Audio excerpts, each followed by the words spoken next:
कुछ पाकर खोना है, कुछ खोकर पाना है।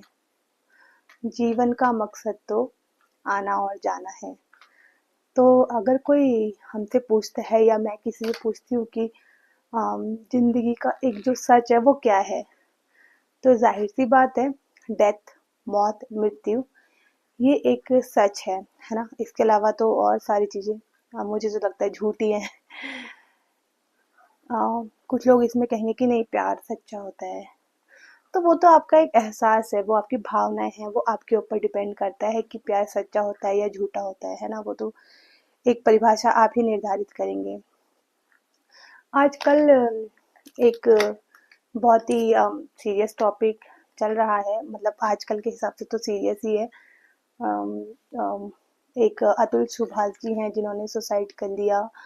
और अभी हम विवेक, हाँ, विवेक हैं जो नेपाल से हैं, उनको कैंसर था, उनकी डेथ हो गई है। हालांकि उनके किसी फैमिली मेंबर ने अभी इस चीज़ की पुष्टि नहीं करी है, तो पुष्टि नहीं करी है, वो शोक में होंगे और वो दुखी होंगे। तो इतना किसी को मौका नहीं मिलता है कि वो ये सारी बातें आके बोले, है ना। अभी तो वो दुख में ही है।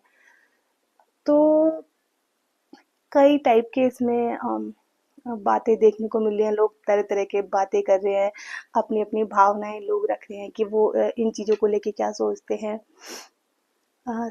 मैं जहाँ तक यूट्यूब या मैं इंस्टा या मैं फेसबुक में जो भी चीज़ मैं ऑनलाइन जा रही हूँ या मैं देख रही हूँ ना, तो उसमें मुझे बस ये पता देखने को मिल रहा है कि प्यार की बड़ी डेफिनेशन दी जा रही है कि देखो, एक तो ऐसी है सृजिता, वो तो इतनी अच्छी है कि हस्बैंड को कैंसर भी हो गया था फिर भी वो उनके साथ रही, है ना।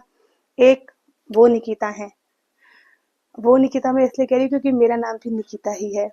तो एक वो निकिता है अतुल की, जिन्होंने इतना ट्रॉमेटाइज करा, इतना प्रेशराइज करा अपने हस्बैंड को कि वो उन्होंने सुसाइड कर लिया, है ना। दो टाइप के लोगों की परिभाषाएं सामने आ रही हैं, और ये आजकल की बात नहीं है, बस ये सोशल मीडिया का ज़माना है। तो लोग इस चीज़ को ज़्यादा सपोर्ट कर रहे हैं या ज़्यादा इसमें अपना प्यार दिखा रहे हैं।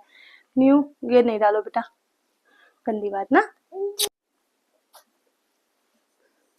अब मैंने इसको दे दिए हैं ऑरेंज, खाती रहेगी, देखते हैं कब तक खाती है। हाँ, तो यहाँ पे ना प्यार की नई नई डेफिनेशन दी जा रही है।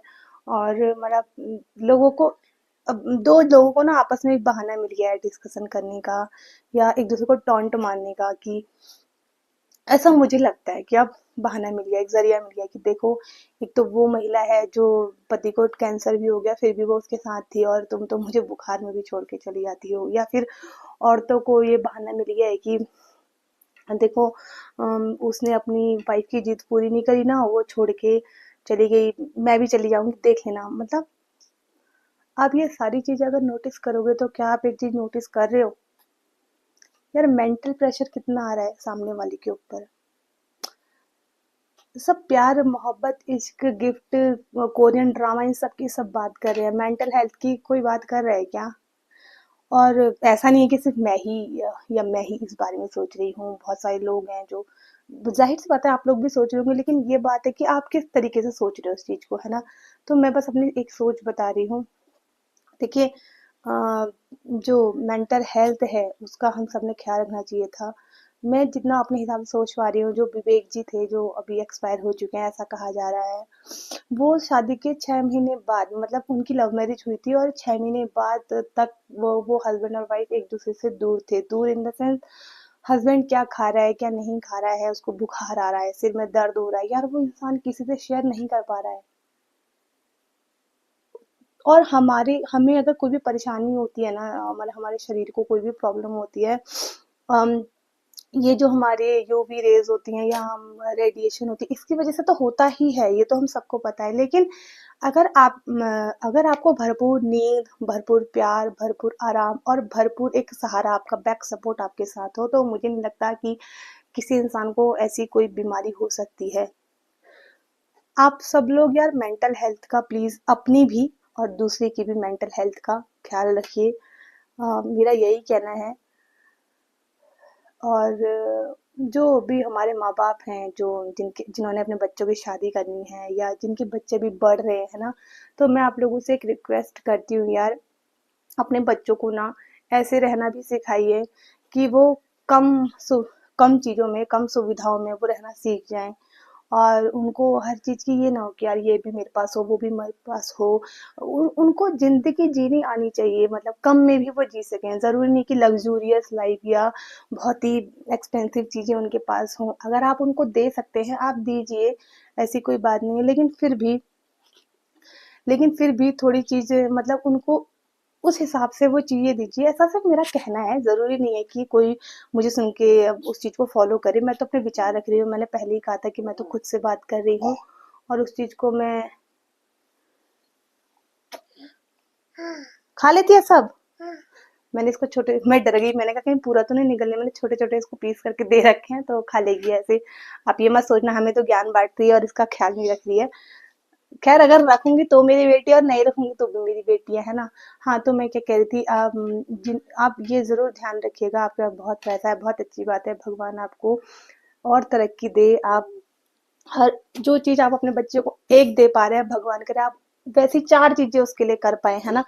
पर उनको यार थोड़ा वैसे भी रहना सिखाइए कि कम में भी वो जी सके, क्योंकि अगर उनको सिर्फ ज़्यादा ही या एक्सपेंसिव चीज़ों का शौक लग जाएगा ना और कभी वो उनके पास उतना नहीं होगा तो यार उनके मेंटल हेल्थ पे बहुत असर पड़ेगा।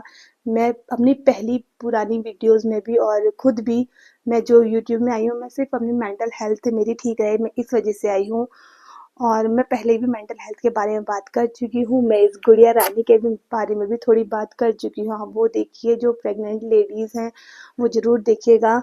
मेरी गुड़िया रानी के ना यहाँ यहाँ ना हेड में पीछे ना स्वेलिंग आ गई थी, फिर वो ठीक भी हुई है। वो मैं बाद में वीडियो बनाऊंगी, क्योंकि ज़्यादा लंबी वीडियो हो जाती है ना तो मैं हूँ, आप हो या कोई भी हो ना, इतना कोई अपना नेट या डेटा अपना खर्च नहीं करना चाहता। हर किसी को अपने और ज़रूरी काम भी करने होते हैं। मुझे अगर मैं इस टॉपिक को पता नहीं कितना क्लियरली कह पाई हूँ या नहीं कह पाई हूँ, क्योंकि ये मेरे साथ थी और ये तो जाहिर सी बात है हमेशा ही मेरे साथ रहेगी।